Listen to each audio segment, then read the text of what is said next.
both of those last two cars we were looking at there are both in that modified specials group. They are the ones that are expected to be the fastest overall. It's about winning the group today. Tomorrow, it's about setting the ultimate pace to take the outright win. So we've got a real mixture, and you'll be seeing one of the older cars heading up the hill first once we get ready to go. And it looks to me as though the marshals are beginning to tell the drivers that we are about to set off, I think. It looks like it, and we have to say a big shout out to all of the marshals, the Goodwood staff that are working down there in that immense heat. It's warm out there, it's hot, and they're on their feet all day, and probably a lot of them, if they're standing in particular areas of the corner, are getting, of the track, sorry, getting covered in dust. So well done and fantastic job, as always, by our marshals, because of course we wouldn't be able to go racing and particularly have a shootout like this if it wasn't for them. Absolutely. So Kevin Neville with the Bentley Bernardo Hassan Special, which was built to try and set records at Brooklands. It was built in the 1930s, the early 1930s, at the Bentley factory for Wolf Bernardo. Set a record initially there. Now, of course, what they're trying to do with Kevin Neville, what he's trying to do is to be the fastest of the pre-war machines, this front-engined machine. And whether it's going to have quite the pace, we do know that the major threat for this group is going to be Julian Mazou, because he's been very rapid indeed. And this is going well, but I don't think it's going to be the fastest, because it hasn't quite got that sort of real throw through the corners that we have seen. But it's lovely to see that. That's part of the fun and games of watching the shootout times and seeing some of these machines that were so much a part of important racing history in the UK. It will, a huge steering wheel. You can see that Kevin is trying to navigate through a gentle pace. This won't be the fastest of the session, like you said, in the pre-war category, but as long as Kevin is having fun, and of course it's lovely to see such an incredible machine of the Bentley go up the hill. And I believe we're going to have someone who's going to be going a little bit faster. Archie Collins behind him will be in the Mercedes 120 HP, as we'll draw up to the line. See how dusty it is right at the top of the hill climb. We've got the rally stage up there as well, which kicks some dust across. I gather that the dust today up there at the rally stage has been huge. So as you say, there is some dust, and that might affect times a little bit. I think it will.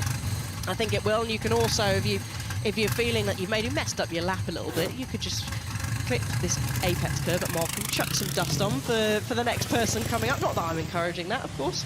Let's see how Archie Collins gets on, son of Ben Collins, who has owned this car for some time. It got rebuilt just over a decade ago. They started rebuilding it, putting it back together, a version of what was called the Mule, used for testing in 1907, then racing and winning what was known as the French Grand Prix back then, and helping to develop Mercedes going forwards, actually, into the 1908 season. It's a big engine, over 12 litres, four-cylinder, low revs, of course. At that time, you didn't get high revs out of an engine. You probably get about 1,500 revs maximum at that time.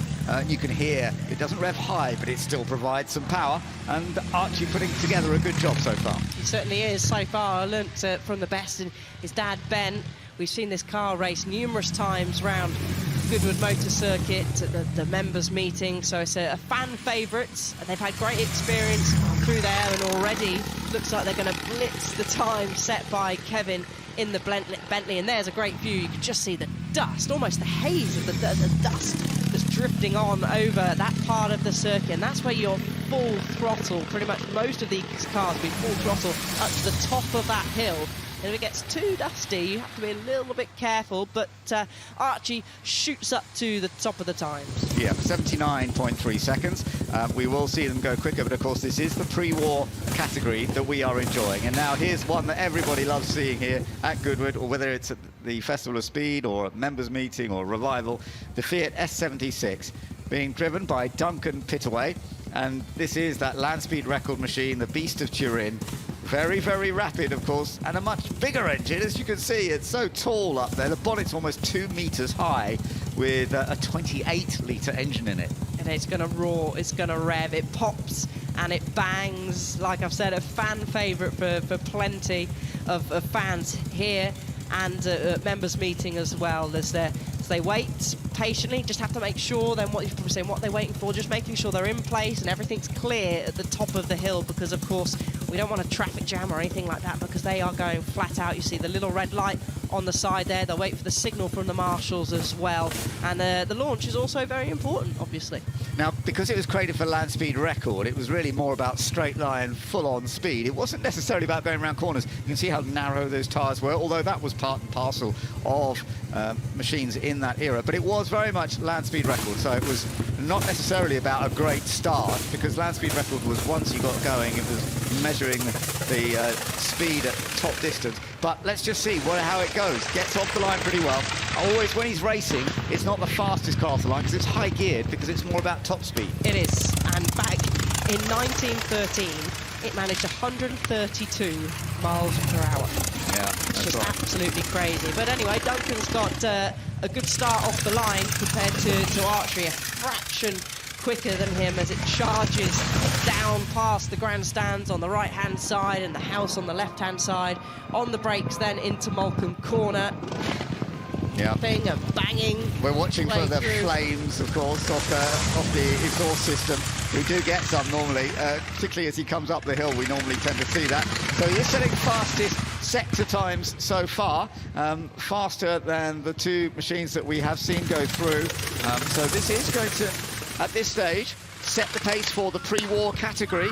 Duncan Pittaway, as we can see, he's 1.4 seconds ahead, and usually it's more at the end that he's got the speed, because finally, once he's fully up to speed, then it will take a little bit more across the line. So let's see what it is as it comes across. 79 is the time to beat, and as he comes across the line, it's close, 77.2.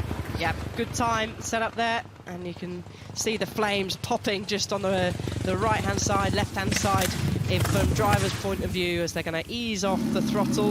And now we're heading over. Mark Gillies is in the ERA A-Type R3A, another fantastic machinery that we're being treated to here. Yeah, and he's a racer and journalist, multi-winner of the Goodwood Trophy, and he loves racing these. He loves the feel and the handling of these machines, and immediately off the line and quickly there. So this is a good chance that we are going to see a faster time here for this pre-war category. And you see now he's really pushing it, using the full width of the hill climb and heading up the hill into the all-important left-hander up here that can make quite a big difference. It can make a big difference. It certainly can. The English Racing Automobiles car keeps away from the dust on the inside of Moulcombe Corner, and it had victories in Hillclimb as well back in 1935. Of course, Mark will be hoping it has another victory here at Goodwood this weekend, the 2-litre straight six supercharged. He goes up, you can see, look at the dust being kicked up just by this. Yeah, but he's until the GT cars go up. He's well up on the time, there's no doubt about it. This is going to take the step ahead. Is it going to be held to something that Julian Majude's going to struggle to beat? Let's just see how quick he is as he comes over the line. It's 64.4 seconds. So that is a big chunk. It's over 10 seconds faster than the previous machines. No surprise, because as you said, this was designed at the time for quick hill climbing. But now we're going to see Gareth Graham go up in the Alfa Romeo P3. This is another important machine. This was run by Scuderia Ferrari back in the 1930s, before Ferrari had set up his own sort of team, as it were. He was running Alfa Romeos. And let's just see how this goes. This machine lived in Australia for a while. It's been a winner in history events at Monaco in the past. It's been recently restored to original specification. So let's see how Gareth Graham gets on with it.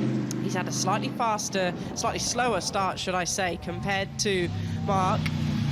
1.3 seconds off as he goes through Moulcombe Corner. You can see the rear kicking out on the exit there, really fighting with the wheel. The 3.2-litre straight 8 supercharged. He's going to disappear into the dust past the flint wall on the left-hand side, and then up to the very top. We've got a nice crowd at the top there waiting for him. He's got to have a good final sector. 1.4 seconds behind at the moment, so he'll be full throttle. He's even got his visor cracked open. Not ideal through all that dust.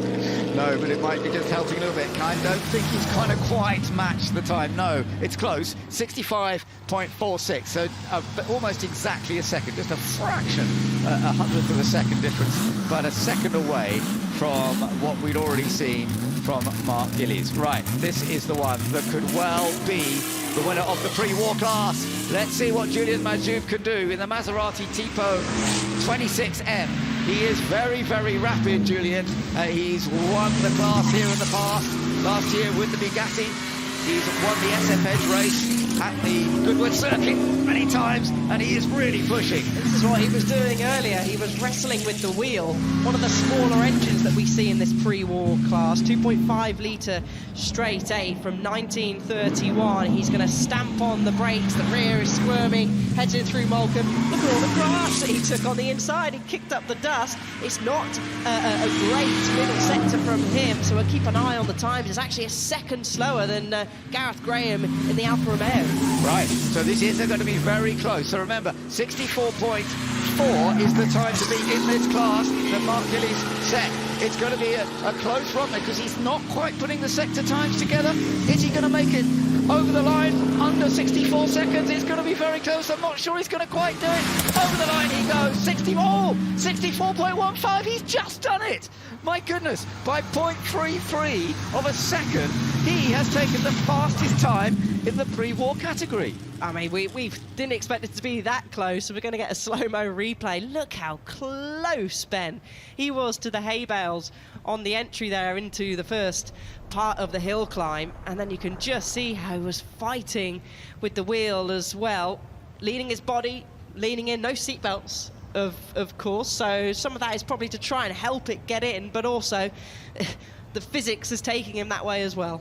Well done to Julian Majoub, though, because that was so close. It couldn't have been much closer than that, but he just managed to take the top time for the pre-war class, and wow, there'll be a little bit of a chat, no doubt, up there later on as he comes to the very top and he parks up next to the other machine that he was competing with. Right, okay, let's move on to the next class. We're on to the GT races, and you're looking at the Lister Storm with Harry Barton, who is a winner in British Endurance Championship, a champion in historic touring cars as well, and competing this lovely Lister Storm machine. Lawrence Pierce, who put this project together in the early 2000s. It runs with the Jaguar V12 engine, and we're going to be into another sort of section completely of times now, as you can expect, because we've gone from pre-war into this class, into the GT races class, much more recent. Okay, this one is still, you know, around 24 years old, but it was very competitive in its time. Won the British GT with Mike Jordan and David Warner. They had 7 wins that year, so we're going to see the time set in this class pretty much straight away here, aren't we, Alice? We will. It's of course going to blitz the time of the pre-wars. Going to cross the line. It's going to be 56.55. Sarah Bovey is in the same category. She's the next car that's going to come up in the Porsche 911. There she is on the start line. Yeah, let's see how Sarah goes. This is always interesting, of course, to see how the Iron Dames get on. She is a very talented driver. Lots of great results in GT racing over the years, and now that was a good start. She's actually taken the purple first section, so that was good off the line. Now, can she keep it going and try and improve on that performance? This is a more recent machine, of course. This is right up to date. So this is a current 2025 machine, and it could put in some very quick times. Oh, and I just looked out the commentary box window. She had to come out of the throttle as she went through Moulton Corner. There's a lot of dust that's been kicked up on the inside from previous runs. Red flag. Red flag. I thought I heard something, some marshal's noise. It's a piece of bodywork. It's the bodywork, isn't it? Yeah, that is off the Lister. That's right. So unfortunately, the Lister Storm bodywork's come off, and they had to slow her right down, and that is a shame. I wonder how they're going to do this when it is for the class victory. We're going to replay, hopefully, because she won't be able to go back down again. So that's a tricky one. Let's just have a little look. You can see, looking at the bonnet. Getting into a bit of a wobble there, yeah. But you could see that it was already in a bit of trouble, and a bit further up the hill, that's what's come off. The hair's got underneath that, ripped it off. Oh, and, there you go. There we go. I mean, it gives us a great shot to look, look inside, doesn't it? But that is, like you said, big disappointment from Sarah Bovey. I'm not too sure of what they'll be able to do that, whether they can turn around and run her back down the hill to give her a fair shot So we'll keep you updated, of course. She's in the Porsche 911, the 4-litre flat 6. The marshals are picking up the piece of bodywork. Yeah, this isn't going to cause a long delay, but it does mean a problem for her, and it's not easy getting the machines back down to have another run. So whether she will actually get another chance or not, we'll wait and see. But certainly it means that Harry Barton, despite losing the bonnet of his car, has set the pace so far with the Lister Storm, and so she's been brought to a halt. Let's just see what the marshals do. Once the track is clear, I assume they'll send her up, but maybe whether they can ask her to sort of back down. That's not the easiest thing to do, of course. No, there's plenty of turning points. We can actually see one there, look, on the screen now for the drivers to turn around. We have course cars that go up there, recovery trucks in the past that can go up, and obviously they need to turn around and come back down to save time instead of going all the way up to the top. So it's possible. There is space for her to turn around, so we'll wait and see, but she certainly was. Looks like they may be doing that. Yeah, it looks excellent. Exactly what you said, and she is in the space where she can turn around. And this is great if they can get her back down the hill once again. That would be lovely if we can see her heading off again. So that's great. This is going to take a few minutes, obviously, before she's ready to come back up up here. But what we are having seen is the fastest in the pre-wars. Julian Majoub just setting the fastest time, and Ed Foster's talking to him. Yeah, hi. 0.3 of a second. I bet none of us saw that coming. I know. Well, who was I behind? Yeah. So you were just behind, where are we? Mark Gillies. Oh, right. Okay. Well, it's a much bigger capacity, nicer car, so it should be quicker. Well, you're very modest, beautifully driven. Thank you.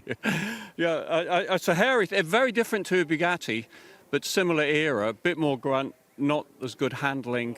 It's an interesting exercise. Yeah. Well, it was great to watch. Thank you very much. Bye.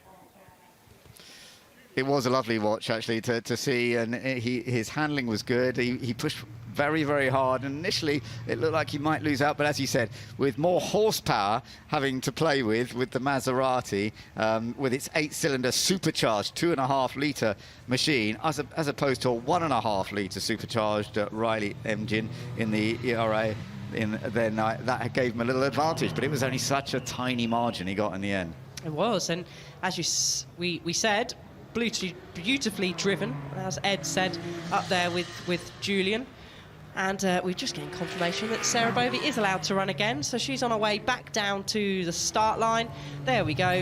She's had a little bit of taste of the first few corners, hasn't she? So yeah, it's almost an advantage, actually, because as a driver, you've had that chance to just get a bit of feel.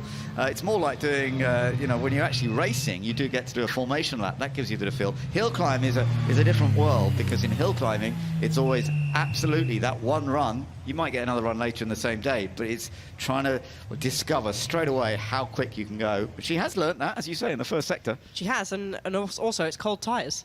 Yeah. So she's going to have got a little bit of heat into the tyres. Okay, she's been pushed back and she's cruised on down, but those tyres will still have a little bit of temperature for her. So her time on our timing screen has been removed. Of course, she didn't set one, but we had some sectors.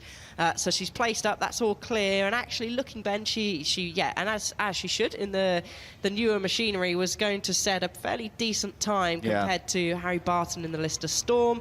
First sector was better, wasn't it? Yeah, yes. The first sector, she was about a second and a half, slightly more than a second and a half, but she then had to back off in the second sector, so we didn't get a relevant view there of how quick. But this is going to be interesting. I'm so glad that the marshals, as ever, here at Goodwood, doing a fabulous job of helping her get back down the hill, get her ready to go yet again. It wasn't her fault. There was that bodywork up on the track, so they had to stop her run. But she is going to get another go at it. So this is wonderful, and we shall see how it all goes. The 36-year-old Belgian racer who's had so much success. She did race in W Series when you were racing W Series, didn't she? She did. I think she was just probably a bit too tall for the cars. Sarah is. She only did a couple of them, didn't she? I think. Yes. So she's fantastic, full of energy, hugely talented, quite tall, and chatty, but not that affects her driving at all, but it did when she was in W Series. I think she was just a little bit too tall for that spec of car. Not ideal when you're a tall driver trying to find your way into a single seater. Just ask the likes of Esteban Ocon, even Ollie Behrman, who are tall drivers. In a way, it's good that Formula One rules have changed over the years, that it does allow the taller drivers to have a chance in Formula One. Lovely view on board in the Subaru with Scott Speed. We'll be seeing that going up the hill in a while. I think he was looking at some past runs there, just trying to zoom in on that phone. See, they're racing drivers, they're competitive, and Sarah Bovey's underway. Right, here we go, Sarah Bovey. This is a good opportunity for Sarah Bovey to set a new pace in the GT Racers class. And having done this first little sector before, I wonder, will she get an even better sector this time? As she heads up the hill, this is going to be fun to watch. It is. She just dipped a wheel on the exit of turn 2 there. She's flat out, hits the brakes then. Oh, she runs slightly wide, looking out the box window, just tickles the grass on the outside. But of course, it's looking pretty good, and it's actually better sectors from her first run. She had support from one of the fans watching there, and she's well up on speed at the moment. Yeah, she was 3/10 quicker on that first sector than she had been, but she's going a lot quicker than Harry Barton went. So I think this is definitely going to set the pace in this class. That's very impressive. Into the 40s, 49.83. That is an impressive time. That is definitely the fastest we have seen so far today, and of course the quickest of the GT races. As you said, she did have a bit of a moment early on. She did, and actually her time yesterday was a 53.89. So she's blitzed that time, found some confidence, got a bit quicker, but Benoit Trullier is over in the Audi now, another hugely talented driver. This is what I love about the shootout. We get a mixture of drivers, and they all have a lot of talent. A 3-time Le Mans winner in 2011, 12, 14, and he is one to watch, and that's a couple of tenths quicker in that first sector compared to Sarah Bovey. Well, this is a very rapid machine. It's 550 horsepower, 5.2-litre V10, and this is something that definitely can set a rapid pace here. And as you say, he's such an experienced and very successful driver, but the middle sector not quite so rapid, so it's going to be very tight between them, I think. His entry was a lot slower going into Malcolm Corner. He took it a little bit more steady than Sarah did, and I think he will be down. He's down by a couple of seconds in the sector further on, so I think for now Sarah's going to keep that time at the top. Yes, she will. Yeah, he's over 50 seconds. It's 52.3, so she's the only one in the 40s. 49.83 she set, so that's still the fastest time in both the category and that we have seen so far. But James Wallace is one to really keep an eye on. James was incredibly impressive last year. The youngster from Cheltenham who races in the British Porsche Carrera Cup. He's hugely competitive and potentially one of the full future stars. My goodness, he used a lot of grass there. He did a lightning start off the line for him. He's going to come up, he's going to hit the brakes at Malcolm. So this is where Benoit lost his time. Let's have a look from James. A lot more inside grass curve, and then nearly out of shape on the exit, and he's hitting the grass on the way up to the Flint Wall as well. This is quick, Ben. It is quick. I was wondering if he was on the grass too much, but he's putting together a great section here as well, and it does look as though James Wallace is likely to go faster than we have seen so far. Remember, 49.8 is the time to be across the line. Yes, 47.69. That is superbly impressive once again from James Wallace, and it certainly puts the time down for a challenge for everybody else to see what they can do. Last year he did do a 48.1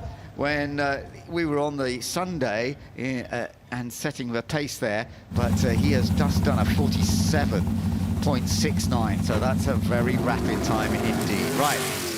We've got so much fun going on. We've got the Shadow Chevrolet now. Alex Summers, who's a great Hillclimb driver himself, in the Shadow Chevrolet, which was a very successful machine in Can-Am racing.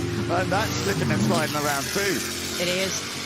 V8 underneath that 8.3 litre is going to roar up past the grandstands. Change down, heavy on the brakes, into Malcolm Corner. Oh, gets a little bit of a wiggle on the exit, but this is a car which Jackie Oliver won 4 out of 5 races all the way back in the 1974 season. We've seen it go around Goodwood circuit, a hugely popular car here at Goodwood. And he's done a very good first sector. He's actually in a class on his own, I believe, isn't he? Yeah, he is pretty much. So yeah, as he comes over the line, he's in the sports cars class, and I don't think there's a lot of rivalry.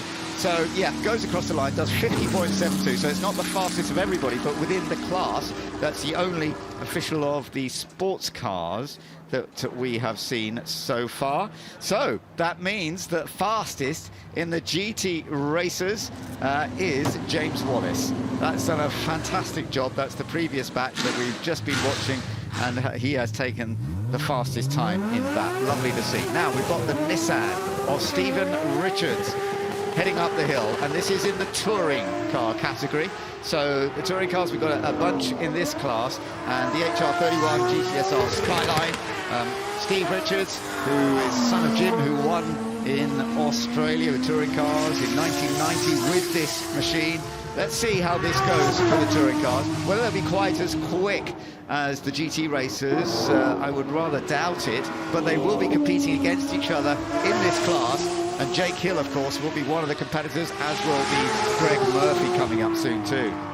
We've got some great competition in this touring car class. So he gets close to the flip wall, could get a little bit closer, but hits on the brakes at the top, flames spitting from the left-hand side of the 2-litre straight six turbocharged through the dust, kicking up the dust. This car took victory at both Amaru Park and Winton Raceway all the way back in 1990.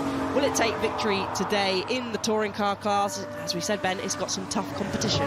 Yeah, that time though, 57.65, so it's not really going to be quite the one to go, but here comes Jake Hill. So British Touring Car champion. Let's see what he can do. This is another car owned by Rick Wood. These two get on so well, and Jake drives so many of these machines. Let's see on board as well. Wonderful onboard view as he's slipping and sliding around, correcting it beautifully. Oh, he's so impressive up this hill. Jake, you chuck Jake at anything and he's impressive. We've seen him win multiple times at Goodwood. He goes through a kick of the tail, and he goes through their members meeting in April, if you were there. Of course, he won the Gordon Spice race on the Saturday with Rick Wood in a Ford Capri, so he knows how to handle all different types of machinery. And he was actually at Paul Ricard last weekend racing in a Ferrari at GT3, so hugely experienced. Winner, of course, of last year's British Touring Car Championship across the line. That's a decent time of 49.33. Yeah, in the touring car class, that is a very, very impressive time. 49.33 seconds, as you say. Not the fastest of the day so far, but that's not what's important. It's about winning your class, and that has certainly put him to the very top of the touring car class. Right, Greg Murphy in the Holden Monaro. Greg is another great driver, 4 times winning at the Bathurst 1000 in the Holden Commodore. He's won the Bathurst 24-hour in this Holden Monaro in the past, back in 2003. So he's a racer who's been around for a long time. Let's see whether he's going to be able to make a challenge, though, to what Jake has just done. And Jake's done many times up this hill in the past. He certainly has, and a popular manufacturer, of course, in Australia was Holden. We're riding aboard with Greg now, who actually had victory in this car many years ago. He's close on the right-hand side there. Makes it look easy, don't they? But at the moment, this is not really going to be a time, I don't think, that's going to challenge Jake, Ben. Not quite, no. He's over the 50 mark, so he's gone to 52.61.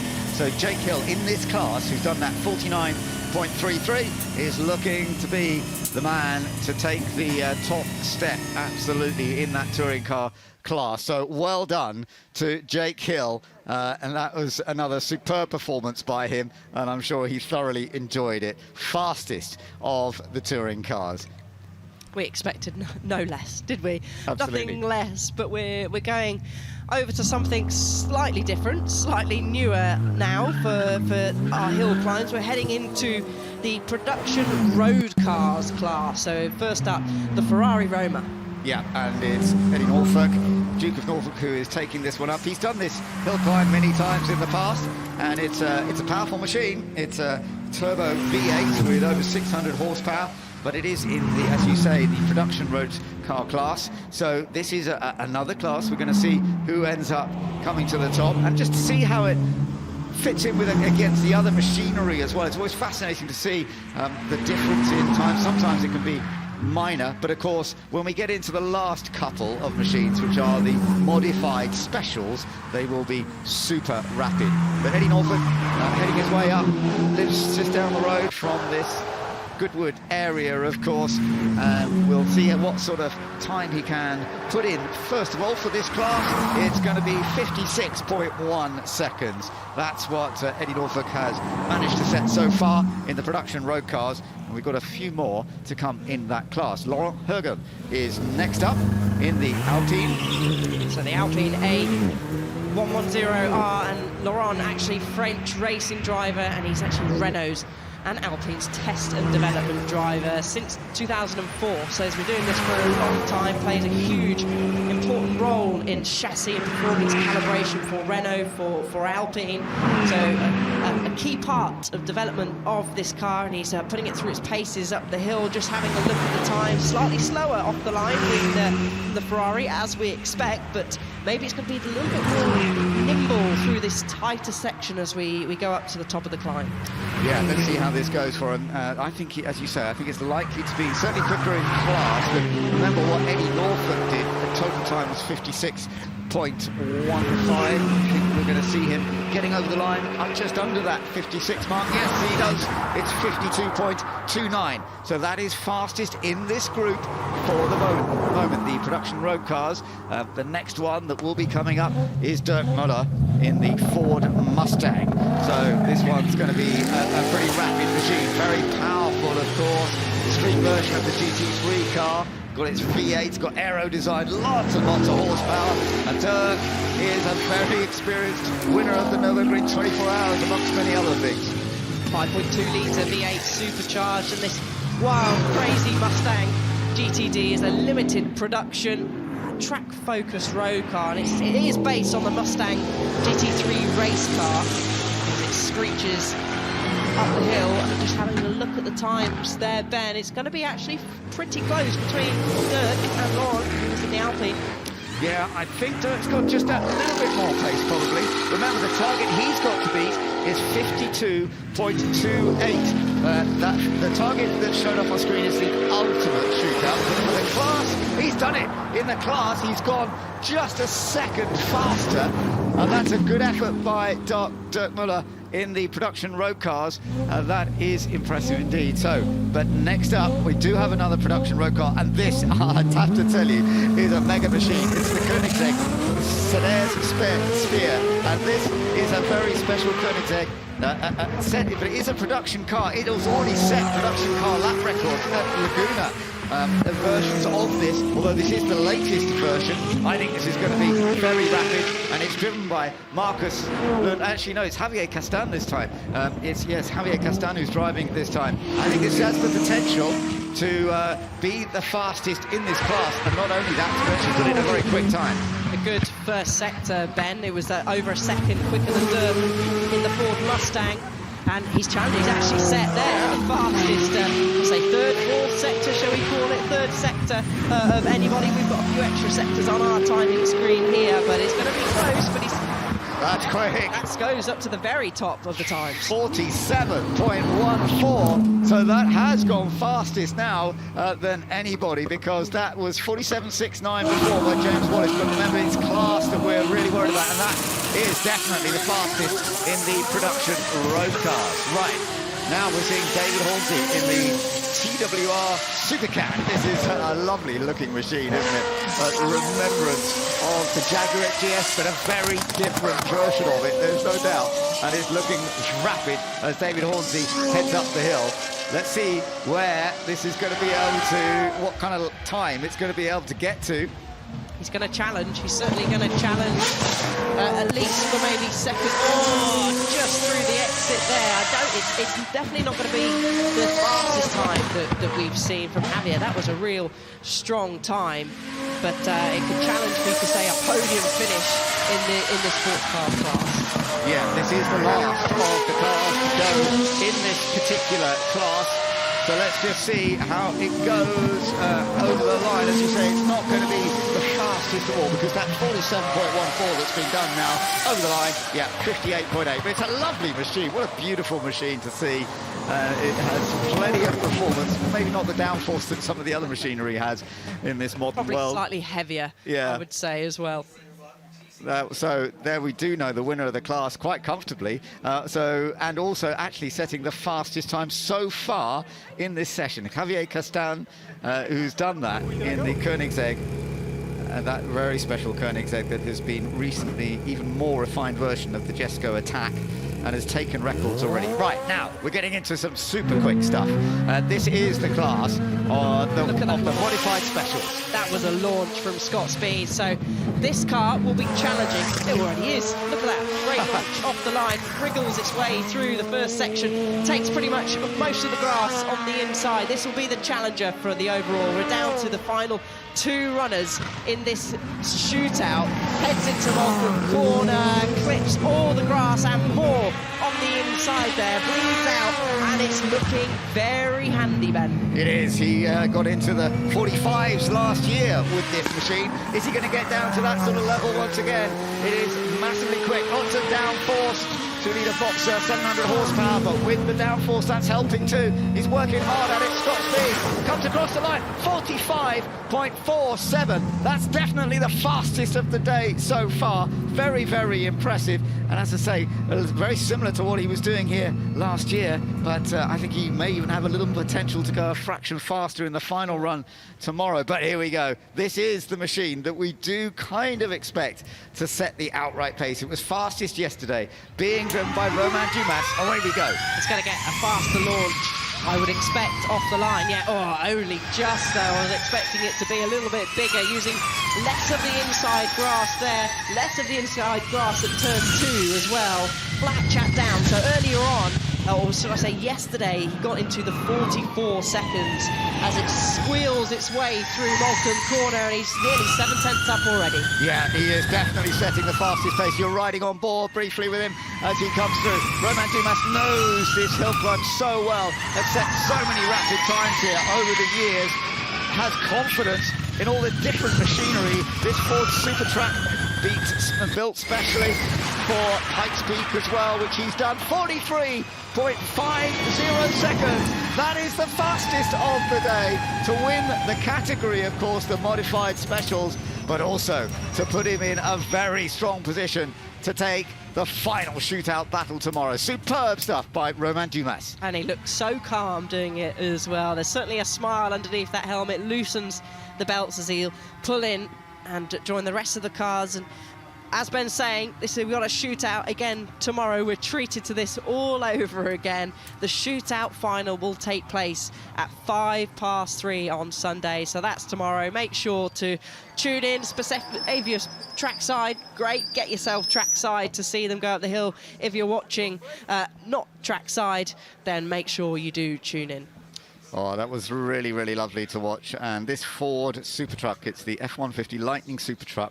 As I say, it's had success already at Pikes Peak. Huge amounts of downforce, some 6,000 pounds of downforce at 150 miles an hour. Actually, he was at 150 as he crossed the line. Across the line, that is the fastest machine that we've seen. 150. Let's go and hear from him. Ed Foster's there. Romain, fantastic effort, 43.49. Yeah, I didn't know my time, actually, because inside the car it didn't work. But yeah, the run was okay, but just was some dust in the last corner with the sun very low. I could not see really the corner, I have to say. It's not the best place to take some risks there. It's quite fast. So I lost a little bit of time there. The rest of the run was quite okay, for sure. I think the car on the front are cutting quite a lot of the corner, and me, I try to stay really on the tarmac. So all this dust a little bit, but at the end of the day, possible some more tens tomorrow, but not too much, I think. Are you saying all the other drivers are misbehaving? No, I cannot say that. Not at all. Well, look, it was a great effort. Well done. Thank you very much. Thank you. Well, there we are. That's the man who set the outright pace today, but has won that category. Romain Dumas in the Ford Supertruck, winning that category of the modified specials. But Javier Castan winning his category in third place overall. James Wallace did a great job as well. Jake Hill, fastest of the touring cars, in fifth place overall. Sarah Bovey did a fine job too. And then further down the order, some of the other very rapid drivers. Dirk Muller did a fine job with the Ford Mustang in that category, with Benoit Trellouillet 10th overall in the end. Further down the order, some of those machines from the early period, and Julien Majoub took the pre-war fastest time with the Maserati Tipo 26M at 64.15. That was really impressive, but not by much from Mark Gillis. And Kevin Neville, who set that first time, a rather gentle drive, but lovely to see the Bentley Bernardo Hassan Special heading up the hill. Wow, just wow. You can get close to the drivers, you can get close to the cars, you can really feel like you're involved in the action. It's a fun fair, but with cars.